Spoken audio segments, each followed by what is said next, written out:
میری بیوی 8 ماہ کی حاملہ تھی جب میں گرمی کی وجہ سے دوستوں کے ساتھ مری چلا گیا۔ میں ابھی مری میں ہی تھا جب مجھے خبر ملی کہ سیڑھیوں سے گر جانے کی وجہ سے میرے بچے اور بیوی کا انتقال ہو گیا۔ یہ سنتے ہی میری جان نکل گئی اور میں روتے ہوئے اگلے روز واپس گھر آ گیا۔ تب امی نے مجھے بتایا کہ بیوی اور بچے کو دفنا دیا گیا۔ میں بہت رویا تھا۔ اب میں روز شام کو اپنی بیوی اور بچے کی قبر پر جاتا۔ جب ایک دن مجھے رات میں اپنی بیوی کی بہت یاد آنے لگی، میں قبرستان چلا گیا۔ میں نے دیکھا کہ چادر پہنے ایک عورت میری بیوی کی قبر پر بیٹھی بہت رو رہی ہے، لیکن وہ عورت مجھے دیکھتے ہی وہاں سے بھاگنے لگی۔ میں بھی اس کے پیچھے بھاگا اور جیسے ہی میں نے اس کی چادر کھینچی، میرے تو جسم سے جان نکل گئی۔ دل کرتا ابھی زمین پھٹے اور میں اس میں دفن ہو جاؤں، کیونکہ میرا نام حمید ہے اور میں ایک انجینئر ہوں۔ میری عمر 32 سال ہے۔ میں ایک کامیاب زندگی بسر کر رہا تھا۔ میں کراچی کا رہنے والا ہوں، لیکن میٹنگ کے سلسلے میں دوسرے شہر جانا ہوتا، کیونکہ جس کمپنی میں میں جاب کرتا ہوں اس کی دوسری برانچ دوسرے شہر میں ہے۔ میں ایک شادی شدہ مرد ہوں۔ میری بیوی کا نام سائمہ ہے۔ سائمہ اور میری ملاقات ایک بزنس میٹنگ میں ہوئی۔ وہ بھی ایک انجینئر ہے اور ہماری کمپنی کی دوسری برانچ جو کہ لاہور میں تھی، میری بیوی وہاں جاب کرتی تھی۔ 2 سال پہلے جب میں لاہور گیا تو وہاں میری ملاقات سائمہ سے ہوئی۔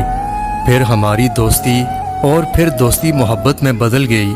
تبھی ایک روز مجھے سائمہ کا فون آیا۔ میں اس وقت کراچی میں تھا۔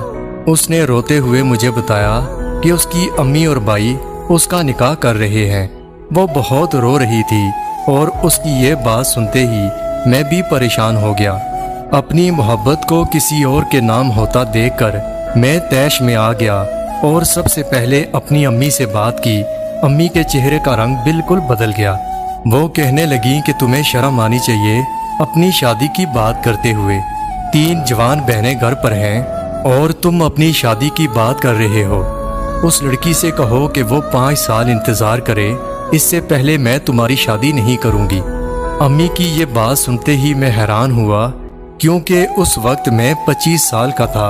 میں نے امی کو سمجھایا کہ بہنوں کی ذمہ داریاں پوری ہو جائیں گی، لیکن سائمہ کی شادی کہیں اور ہو جائے گی۔ تو امی میری بات پر مجھے غصے سے کہنے لگیں کہ ہو جانے دو۔ امی نے میری بات ماننے سے انکار کر دیا، جبکہ سائمہ مجھے مستقل میسج کر رہی تھی۔